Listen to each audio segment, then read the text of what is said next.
তো রথের মেলা ঘোরা হয়ে গেছে, তারপর চলে গিয়েছিলাম বংটিক্কাতে। বংটিক্কাতে সত্যি দামগুলো কিন্তু সবার সাধ্যের মধ্যে। খাবার দাবারগুলোর টেস্ট কিন্তু খুবই ভালো ছিল। ওদের নিজেদের তৈরি পিৎজাটা খেতে খুব সুন্দর ছিল।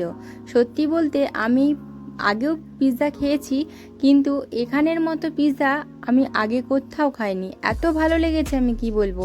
এটা পনির দিয়ে, তারপর পেঁয়াজ, অনেক রকম সবজি অ্যাড করে এই পিৎজাটা তৈরি হয়েছিল। খুব যে স্পঞ্জি ভাব ছিল তা না, একটু ক্রিস্পি ভাবের জন্য এটা আমার খেতে খুবই ভালো লেগেছে। যদি তোমরা বংটিক্কাতে যাও, এটা কিন্তু একবার অবশ্যই ট্রাই করো।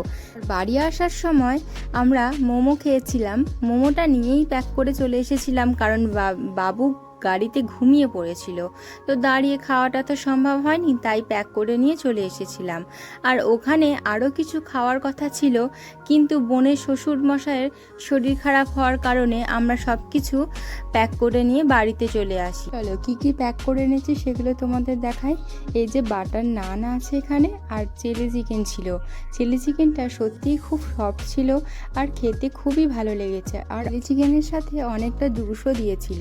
আর এই দুটোর কম্বিনেশান তোমরা একবার অবশ্যই ট্রাই করো, আমার খেতে খুবই ভালো লেগেছে। চলো আসছি একটা নতুন ভিডিও নিয়ে, আজকের মতো টাটা।